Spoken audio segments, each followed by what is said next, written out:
안녕하세요. 저는 키가 작은 40대 여자입니다. 제 키는 155cm를 겨우 간당간당하게 맞추는 키입니다.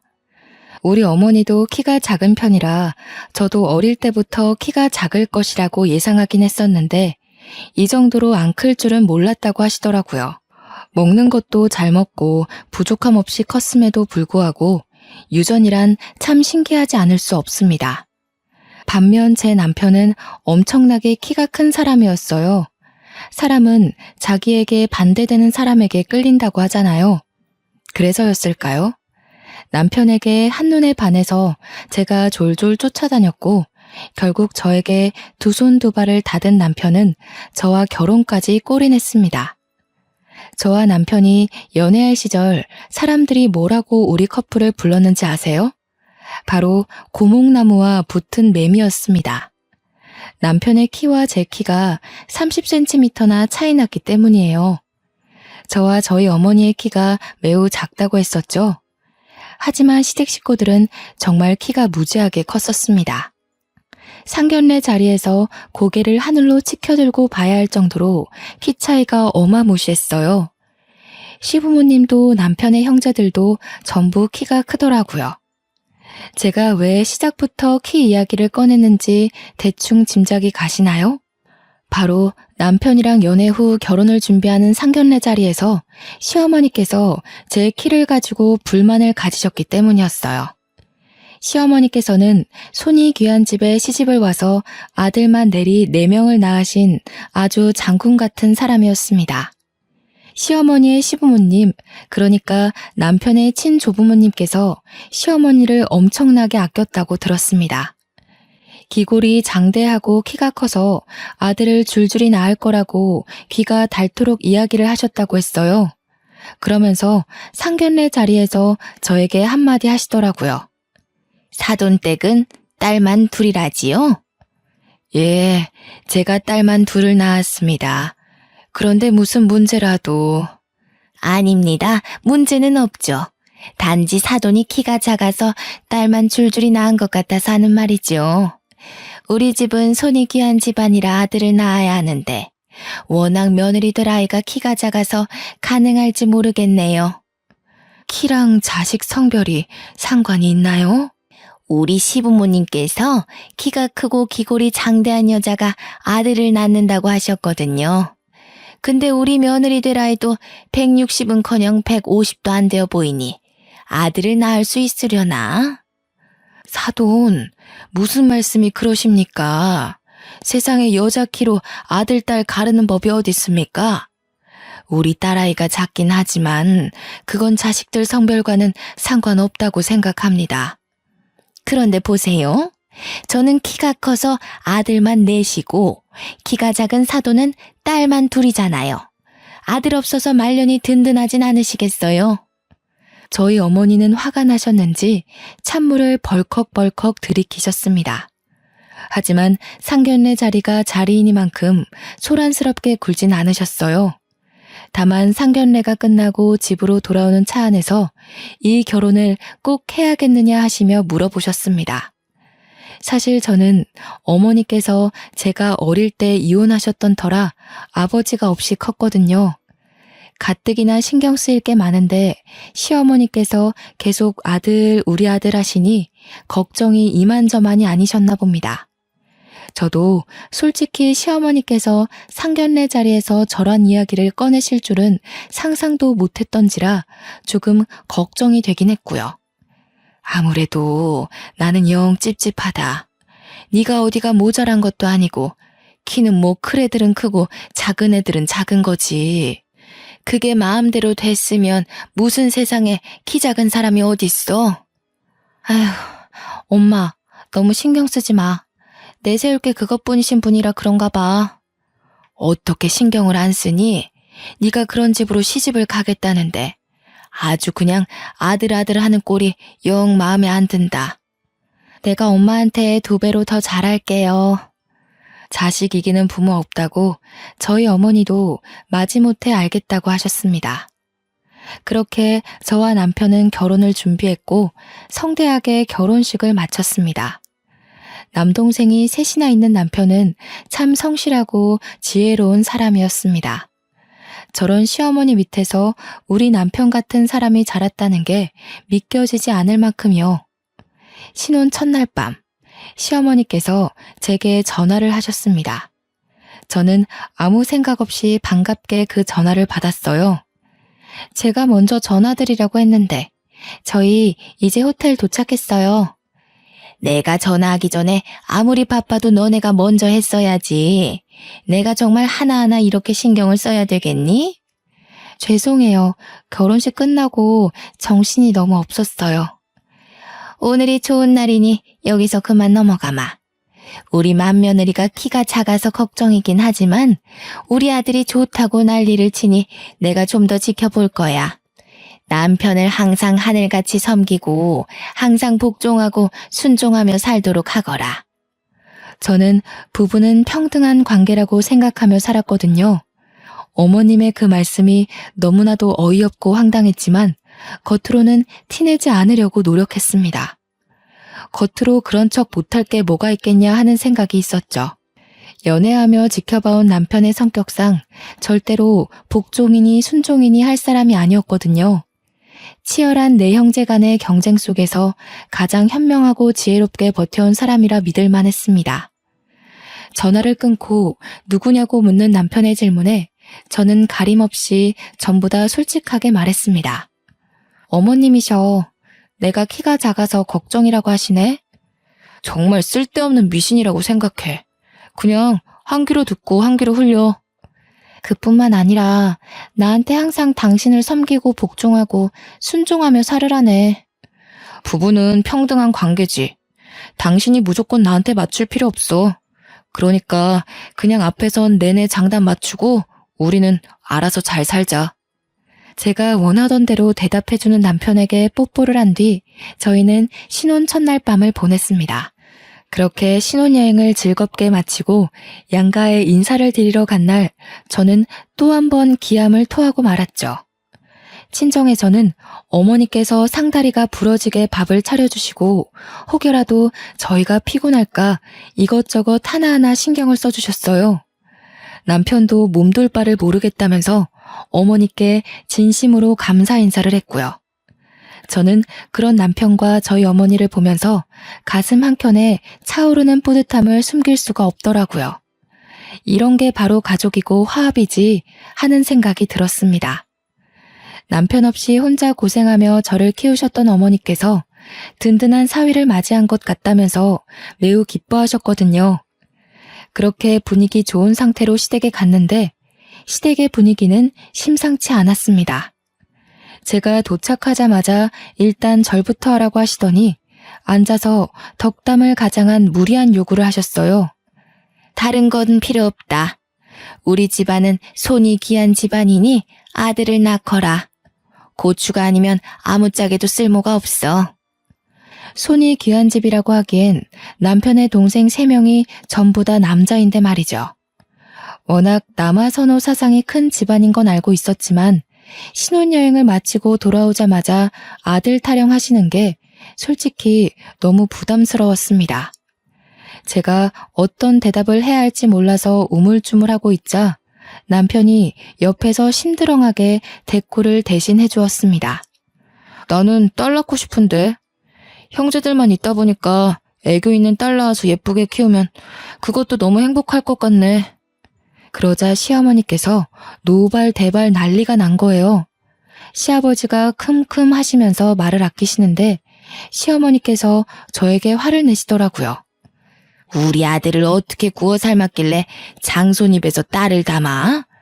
딸을 낳더라도 무조건 아들 낳고 낳아. 아니, 그게 무슨 내가 아들 낳고 딸 낳을게요 하면 그렇게 나오나? 내가 아들 씨를 줘야 아들이 나오는 거지. 남편은 이죽거리면서 대꾸했습니다. 틀린 말이 하나도 없었기에 시어머니께서도 부글부글 끓어오르는 마음을 꾹 삼키시는 게 보였습니다. 저는 속으로 너무 통쾌해서 소리를 지르고 싶은 심정이었고요. 둘째, 셋째 막내 도련님도 저에게 인사를 하시더라고요. 막내 도련님은 정말 막내답게 큰 형을 잘 따랐었는지 저에게 너무나도 살갑게 대해주셨습니다. 신혼여행에서 재미는 있었는지, 형이랑 어떻게 알게 되었는지, 정말 첫사랑 이야기를 해달라고 조르는 여고생처럼 찰싹 달라붙어서 이것저것 물어보시더라고요. 저는 막내 도련님에게 알게 모르게 정이 쓱 들었습니다. 이 집안에서 왠지 제 편을 들어줄 사람은 남편과 막내 도련님 뿐이겠구나 하는 생각이 들었기 때문이었어요. 정말 제 생각처럼 둘째, 셋째 도련님은 저에게 시큰둥해하면서 약간 비협조적이더라고요. 시어머니의 말씀대로 아들이 최고지 하는 사상을 가지고 있는 것 같았습니다. 제가 무슨 말을 걸어도 퉁명스럽게 네네 하고 대답하는 게 전부였고 대화를 이어가려고 노력하지 않았어요. 제가 조금 의기소침해져 있자 막내 도련님이 제게로 슬쩍 다가와서는 숨겨진 이야기를 해주었습니다. 사실은 저희 부모님께서 첫째 형님께 재산의 반을 물려주겠다고 선포를 해두어서 저래요. 배알이 꿀려서 형수님께 괜히 핀잔 드는 거예요. 남아 선호 사상이 워낙 크고 첫째 아들에 대한 집착이 남다르다는 것을 애초에 느끼긴 했지만 재산의 반을 준다는 소리는 처음 듣는 소리라 조금 놀랐습니다. 시댁이 원래 살던 시골 동네 일대의 땅을 전부 가지고 있다는 이야기는 남편에게 미리 들어서 알고 있었거든요. 그것의 반이 우리 남편에게 온다고 생각하니 속물이라 생각하셔도 할 말 없을 정도로 기대가 조금 되긴 하더라고요. 그 땅이 토양이 좋고 해가 좋아서 농사를 지으면 농작물이 쑥쑥 크는 비옥한 땅이라고 들었거든요. 물론 재산의 반을 받기로 했다는 우리 남편은 정작 별 생각 없어 보이긴 했지만요. 남편은 농사와는 거리가 먼 사람이었습니다. 공장 기술 관리직으로 일하고 있었고 그 자격증을 따기 위해 20대 초반부터 죽어라 공부했다는 걸 알고 있었거든요. 몇 번의 고백 끝에 얻어낸 자격증이라 자기 일에 자부심도 있었고요. 저는 그런 남편의 성실한 모습에 반했던 터라 남편이 관심 두지 않는 땅에 저 또한 관심을 끊기로 했습니다. 그렇게 시간이 흐르고 흘러서 신혼생활에 서로 적응하고 깨를 볶던 어느 날이었습니다. 남편은 평소와 다름없이 출근을 했고 저 또한 회사에 출근을 해서 정신없이 일을 하고 있었습니다. 아무런 문제도 없는 날이었어요. 꿈자리가 뒤숭숭하지도 않았고 기이한 일이 일어나지도 않았던 지극히도 평범한 하루였죠. 하지만 점심시간이 지나서 걸려온 한 통의 전화에 저는 온 세상에 시커멓게 변하는 듯한 기분을 겪게 되었습니다. 남편이 사고를 당했다는 이야기를 듣게 되었거든요. 회사에 제대로 말도 못하고 손만 벌벌 떨면서 팀장님께 급하게 가봐야겠다고 이야기를 하니 제 얼굴을 보고 묻고 따지지도 않고 보내주셨습니다. 저는 택시를 어떻게 잡았는지 병원에 어떻게 도착했는지도 생각이 전혀 나지 않아요. 어떻게 병원에 도착해서 응급실에 들어가 남편을 찾았는데 이미 그 자리에 남편이 없더군요. 남편 이름을 애타게 부르며 찾으니 저를 영안실로 안내해줬어요. 이미 잠들어버린 남편의 창백한 얼굴을 보는데 정신을 잃고 말았습니다. 눈을 떠보니 연락을 받고 도착한 막내 도련님과 시부모님이 제가 깨어나길 기다리고 계셨더라고요. 제가 눈을 뜨자마자 시어머니께서는 제 멱살을 잡고 난동을 부리기 시작하셨습니다. 기어코 이런 사달이 날 줄 알았어. 니년이 기어코 내 아들을 잡아먹어? 어머니, 형수님도 충격에 지금 힘드실 텐데 무슨 짓이에요? 자식을 잃은 나만큼 속이 상하겠느냐. 아이고, 이래서 키 작은 것들은 불경하다고 절대 집안에 들이는 게 아니랬는데. 아이고, 우리 첫째 그렇게 가버려서 어떡하나. 아이고. 저는 눈물만 줄줄 흘리고 있느라 아무 반격도 대꾸도 할 수 없었습니다. 시어머니는 제 멱살을 잡고 계속 쥐어 흔드시며 눈물을 흘리고 소리를 치셨어요. 모든 게 다 제 탓이라고 돌리고 싶으셨겠죠. 남편은 공장 시설 점검을 하다 갑자기 오작동 되어버린 기계에 빨려 들어가 질식사로 사망하게 되었다는 이야기를 추후에 전해 들었습니다. 정말 이야기를 듣는 내내 현실감이 하나도 느껴지지 않아서 꿈속에 있는 것 같았어요. 시어머니는 옆에서 제가 나쁜 년이라고 소리를 치시며 계속 우셨어요. 장례를 치르는 내내 저는 밀랍인형처럼 바싹 마른 채로 남편의 영정사진만 하염없이 바라보았습니다. 둘째 도련님과 셋째 도련님은 자리를 지킬 생각도 하지 않고 방문한 손님들과 이야기를 나누며 술을 마시기 바빴고요. 유일하게 제 옆을 지키며 끊임없이 저를 위로해준 사람은 막내 도련님 뿐이었습니다. 시부모님은 저와 눈이 마주칠 때마다 저에게 욕설을 퍼부었고요. 저는 남편을 잃은 슬픔도 컸지만 못내 저를 비난하는 시선을 더 견디기 힘들었습니다.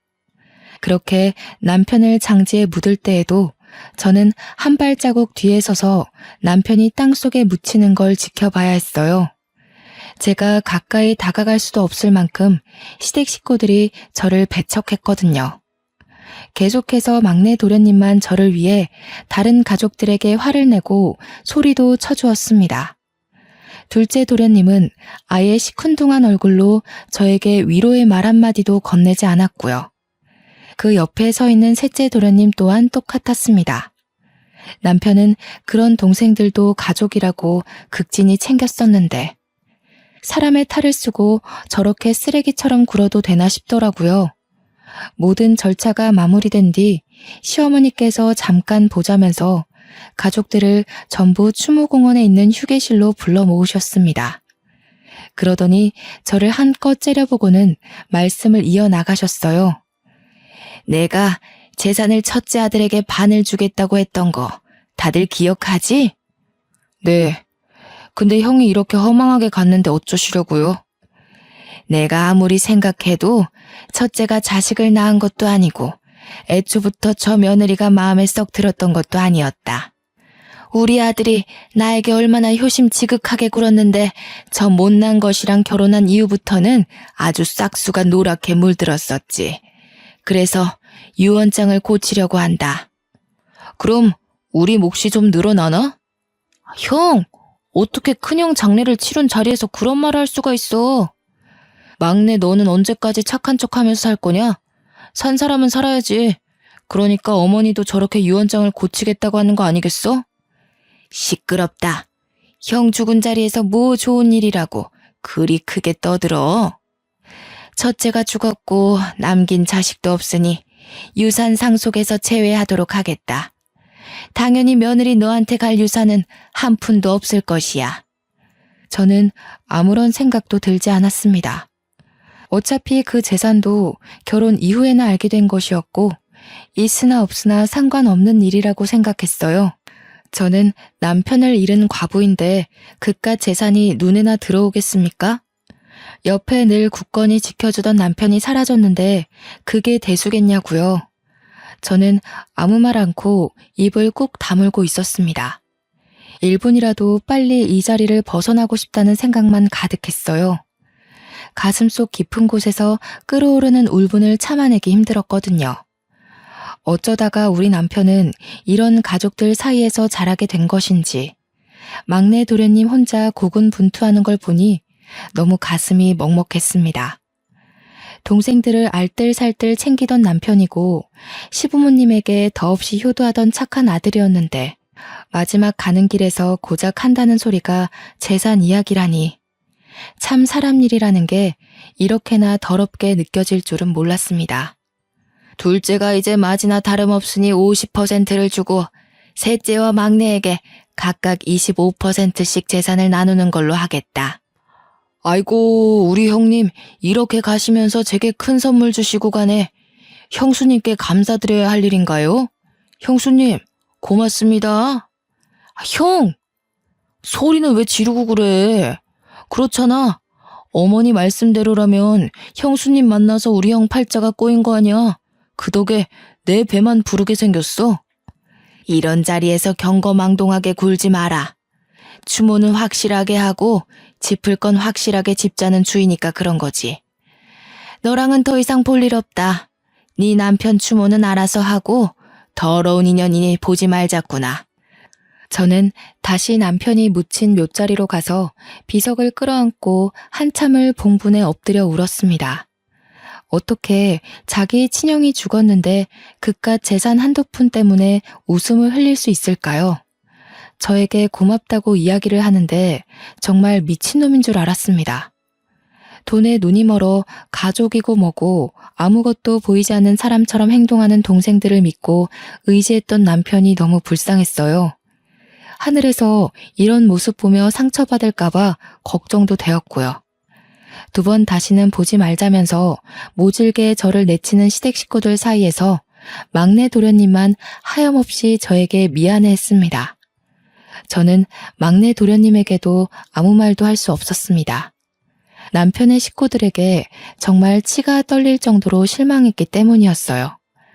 하지만 순환은 여기서 끝나지 않았습니다. 남편과의 추억이 담긴 물건들을 정리할 엄두가 나질 않아 집에서도 눈물바람으로 지내기를 일주일 정도 했을까요? 회사에도 휴직을 신청해야 하나 고민을 하고 있었는데 부동산에서 전화가 걸려오더군요. 저는 부동산에서 하는 이야기를 듣고 정신이 번쩍 들었습니다. 집주인분께서 집을 팔겠다고 내놓으셨는데 이사 날짜는 정하셨어요? 혹시 이사 갈 집 아직 안 정하셨으면 저희 부동산에 들러서 집 좀 보세요. 집을 팔다뇨? 그게 무슨 소리세요? 이 집은 저희 남편 집이고 저희 남편이 사망해서 집 용의자가 윤복자로 되어 있으시거든요? 저희 시어머니였어요. 생각해보니 시댁에서 집을 해주시겠다곤 했으나 명의를 남편 명의로 돌려주셨는지까지는 정확하게 모르고 있었어요. 그저 아들 집 내가 해줬다라고만 늘 말씀하셨기에 남편의 명의인 줄로만 알고 지냈었죠. 시어머니께서는 본인 명의의 집을 저희에게 빌려주신 것이었고 남편이 사망하자 집을 팔아버리신 거예요. 혹여라도 제가 그 재산을 갈취할까봐 한 푼도 주고 싶지 않은 마음에서 말이죠. 저는 결국 그 집에서 쫓겨나듯 나와야 했습니다. 제 집만 겨우 챙기고 앨범 몇 개만 챙겨서 말이에요. 불시에 들이닥친 부동산 사람들과 집을 보러 온 세입자들이 불편해한다는 이유로 시어머니께서 제게 퇴거 명령을 내리신 겁니다. 부동산 사람들 전화를 받게 한 것도 모자라 내용 증명까지 받게 되니 정말 너무 모질구나 하는 감정밖에 들지 않았습니다. 본인의 아들이자 제 남편이 죽었는데 일말의 감정도 없이 이렇게 일을 처리할 수 있을까 하는 생각이 들었어요. 정말 매일같이 저를 쫓아내고 싶어 했었구나 하는 생각밖에 들지 않았고요. 저는 결국 친정으로 돌아가게 되었습니다. 제 짐이 고작 큰 캐리어로 3개밖에 나오지 않더라고요. 남편의 물건들, 추억이 담긴 모든 것을 시어머니께서 강제로 빼앗아 버리셨거든요. 저에게 남편을 추억할 수 있는 물건이라고는 연애 때부터 함께 차곡차곡 쌓아갔던 앨범뿐이었습니다. 그래도 제가 부인이라는 이유로 남편의 회사에서 산재 처리로 지급된 보험금은 저에게 들어오더군요. 하지만 그 돈은 적금으로 묶어 한 푼도 사용하지 않기로 결심했습니다. 남편이 저에게 준 마지막 선물이니까요. 위로금이 넉넉할지라도 제 옆에 남편이 없다는 사실이 너무 개탄스러웠습니다. 친정 어머니께서도 제가 넋이나가 집으로 돌아오자 저를 붙잡고 한참을 우셨습니다. 사위가 그립다면서 밥을 참 복스럽게 먹었었는데 이 반찬을 좋아했었는데 하시면서 있을 때 더 챙겨줄 걸 후회하시더라고요. 저는 그런 친정어머니의 마음에 다시 한번 눈물을 흘렸습니다. 그 이후 제가 쫓겨났다는 사실을 뒤늦게 알게 된 막내 도련님이 저희 친정으로 저를 찾아왔어요. 형수님, 제가 형수님께 죄송해서 어쩌죠? 막내 도련님께서 제게 왜 미안해하세요? 유일하게 저를 챙겨주고 위로해주신 분인데 저 꿋꿋하게 잘 견뎌낼게요. 나중에 혹여라도 제가 재산을 받게 되면 꼭 나눠드릴게요. 괜찮아요. 제가 그 돈을 무슨 면목으로 받아 챙기나요? 애초에 돈 때문에 한 결혼도 아니었어요. 그 돈을 욕심내본 적도 없고요. 그저 도련님만큼은 꼭 행복하게 사셔요. 그래도 간간히 연락은 드려도 되죠? 그럼요. 제가 괜찮아지면 밖에 밥이라도 한 끼 먹어요.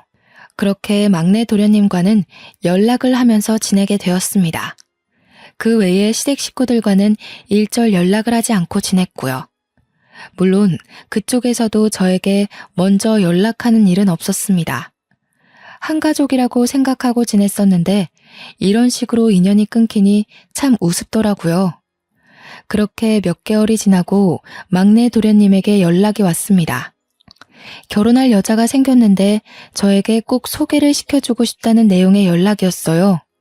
저는 축하할 일이라고 생각했기에 흔쾌히 만날 약속을 잡았습니다. 막내 도련님이 결혼할 여자라며 저에게 인사를 시켜준 사람은 정말 너무 귀엽게 생긴 여자분이었어요. 저에게 이야기를 다 들었다면서 형님으로 모시고 싶다고 하길래 손사래를 쳤습니다. 그러자 막내 도련님께서 형수님은 영원히 자기의 형수님이라고 하더라고요.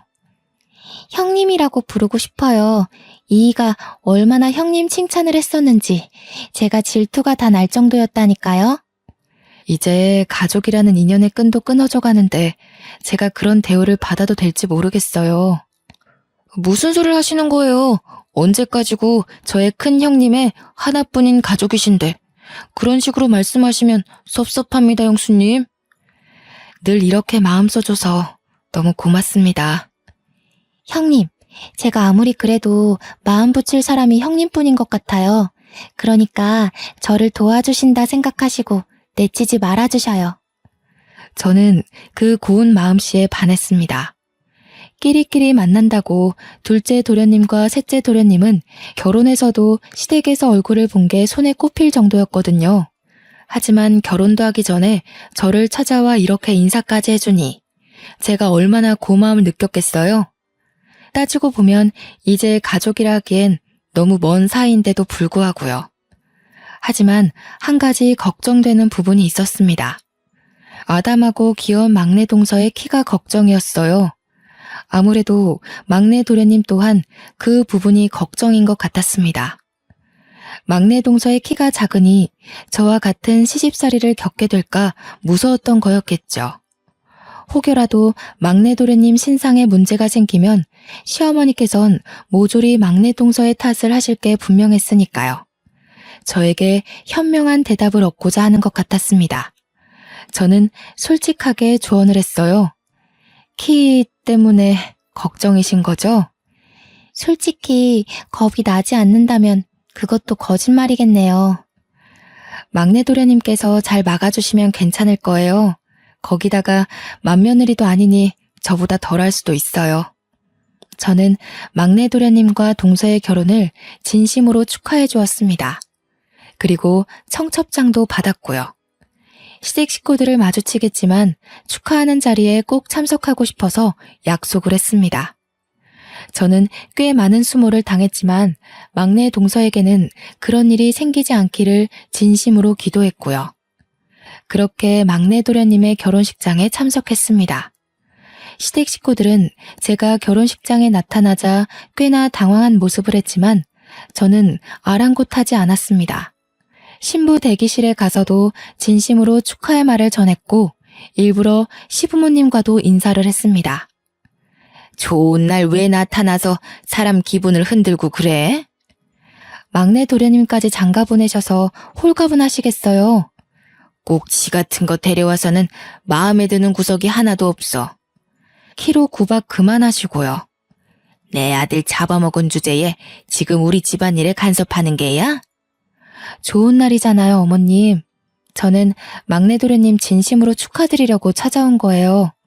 가서 밥이나 든든히 먹고 가. 별일 없이 잘 지내지? 네, 그럼 들어가 보겠습니다. 시어머니께서는 끝까지 저에게 고운 시선을 보내주지 않으셨지만 시아버지는 그동안 많은 생각을 정리하셨는지 아무렇지 않게 저를 대해주셨습니다. 끝까지 아들 잡아먹은 여자라고 저에게 비수를 꽂았지만 그동안 저도 많은 내성이 생긴 건지 흘려듣게 되더라고요. 막내 도련님은 진심으로 행복해 보였어요. 저처럼 당하고만 살지 않기를 진심으로 기도했습니다. 결혼식 이후로도 저는 막내 도련님과 동서를 자주 만났어요. 동서는 시댁 식구 중에 마음을 붙일 사람이 전혀 없었는지 저에게 갖가진 괴로움을 토로했습니다.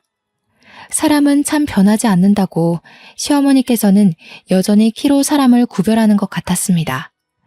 그 와중에 막내 동서는 임신까지 했는데도 여전히 딸 낳을 게 뻔해서 궁금하지도 않다고 막내 동서에게 상처를 주셨더라고요.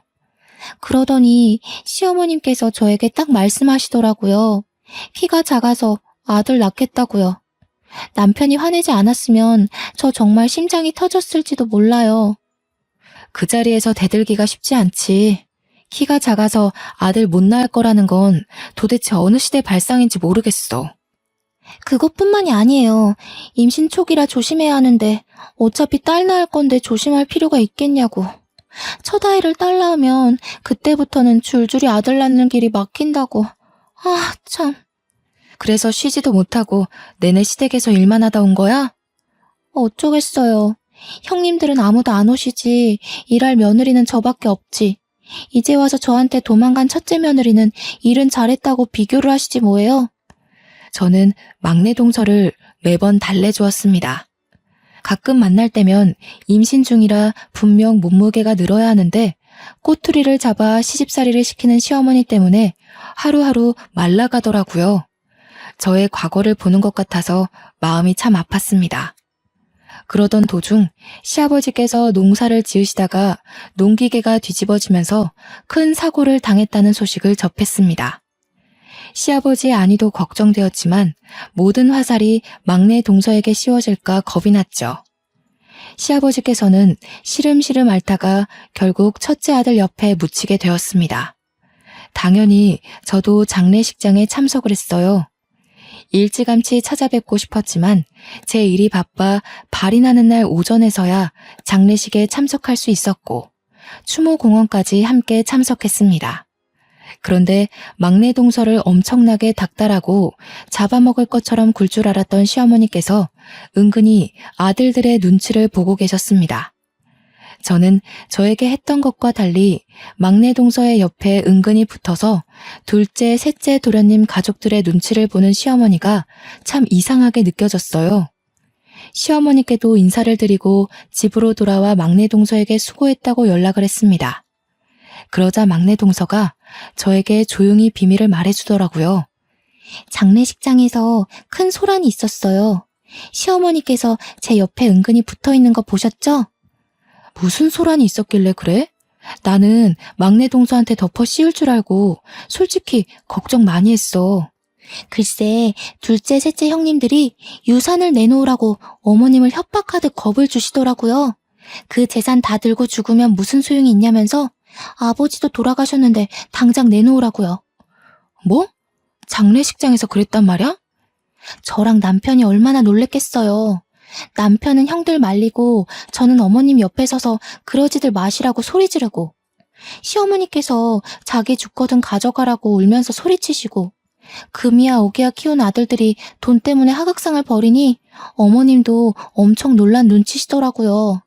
그전까지는 이렇게 대놓고 달라고 한 적이 없었대요. 그래서 어머님은 지금 어디 계신데? 형님들이 죽일 것 같은 기세로 달려드니 무서우셨겠죠. 그래서 지금 저희 집에서 지내고 계셔요. 다행히 저희 집에 오신 뒤로 시집살이며 구박이며 하나도 없이 조용히 지내고 계세요. 그렇게 시집살이를 시키더니 못돼 먹은 아들들에게 결국은 이런 꼴로 쫓겨나듯 도망치게 된 거였죠. 저는 고소하다는 생각이 들면서도 말년이 참 힘드시겠다 싶었습니다. 동서에게 잘 이겨내라고 말한 뒤 한동안 까먹고 지내고 있었어요. 한 달이 좀 지났을까 갑자기 막내 동서에게 급하게 연락이 오더라고요. 형님, 혹시 시어머니께 연락받은 거 없으셔요? 없는데? 왜? 무슨 일 있어? 제가 거의 출산이 임박해서 마지막 진료를 보러 산부인과에 갔다 온 사이에 시어머니께서 사라지셨어요. 울면서 소리치는 동서가 걱정되어 저는 집에서 일을 하고 있다가 당장 동서네 집으로 달려갔습니다. 집은 난장판이고 경찰도 와 있더라고요. 경찰은 강도 사건으로 생각하고 조사를 하고 있다고 지문이며 발자국 같은 걸 채취하고 있었습니다. 엘리베이터 CCTV 화면에 복면을 쓴 남자 둘이 동선의 집 층에 내렸고 복도 CCTV에도 문을 열고 들어온 흔적이 남아 있었습니다. 동선은 울면서 경찰의 말에 성실하게 대답을 하고 있었어요. 저는 만삭인 동서에게 무리가 갈까봐 무척이나 걱정이 되었습니다. 아, 생각났어요.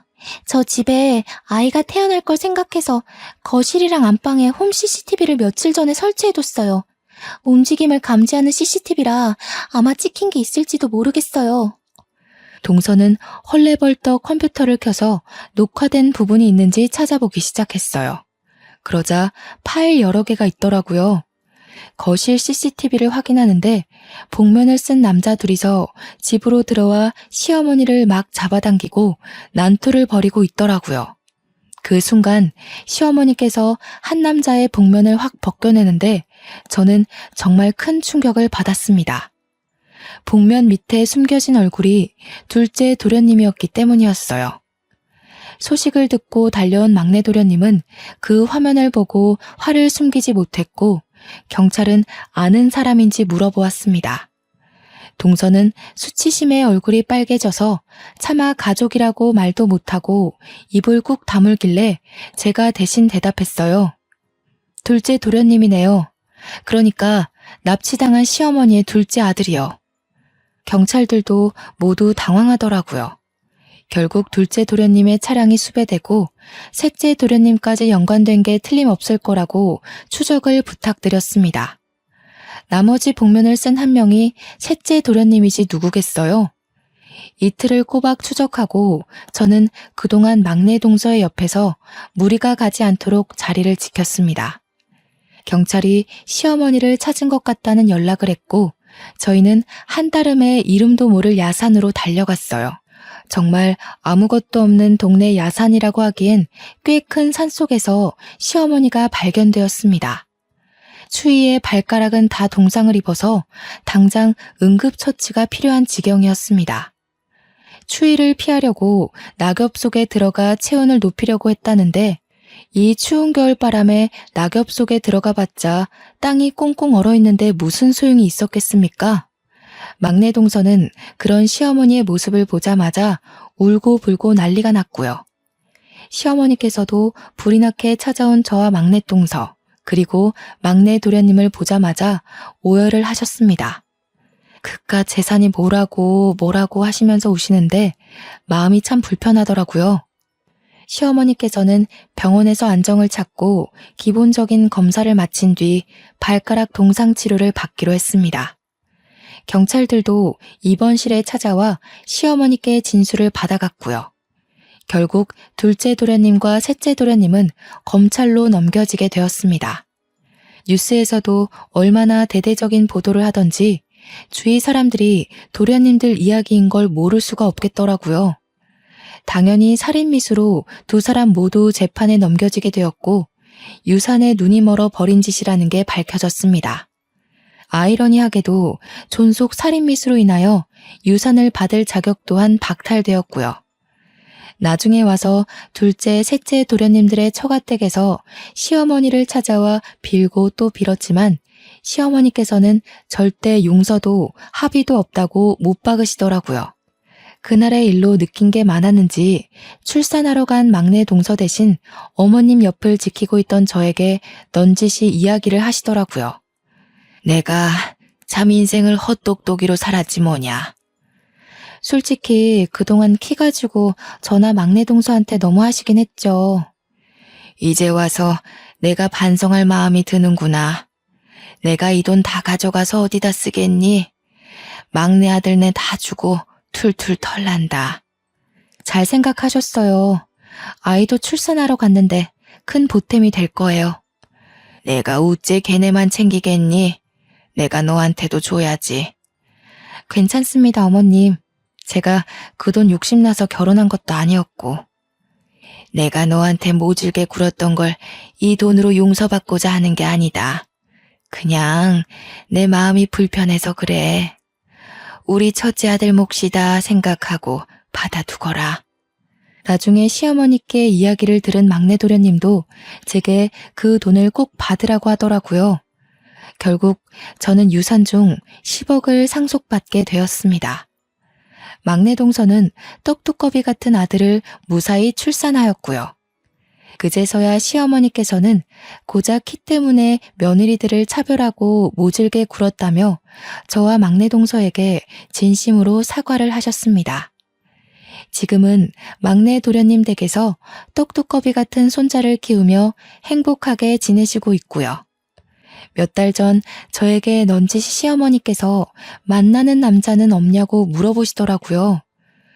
우리 첫째가 그리 황망하게 간 거야 슬프긴 하지만 너도 네 인생 살아야 하지 않겠니? 왜 만나는 남자가 하나도 없어? 저는 죽어도 우리 아들 하실 줄 알았는데 저에게 그런 말을 하실지 몰라서 조금 당황했습니다. 옆에서 막내 동서가 좋은 사람이 있다면서 선자리를 주선해도 괜찮겠냐고 끼어들었고 시어머니께서 당장 약속 잡으라며 난리를 치셨습니다. 꼭 한번 만나봤으면 좋겠다고 하더라고요. 저는 못 이기는 척 그 자리에 나갔고 막내 동서의 말대로 착한 성격에 모난데 없이 아주 둥근 사람이더라고요. 성격도 취미도 생활 패턴까지 잘 맞아서 며칠 전 결혼식을 올리고 신혼여행까지 조촐하게 다녀왔습니다. 다음 주 주말쯤 막내 동선의 집에 찾아가서 인사를 드리려고 합니다. 그동안 많이 힘들었지만 앞으로는 행복한 날만 있길 기대해 봅니다. 감사합니다.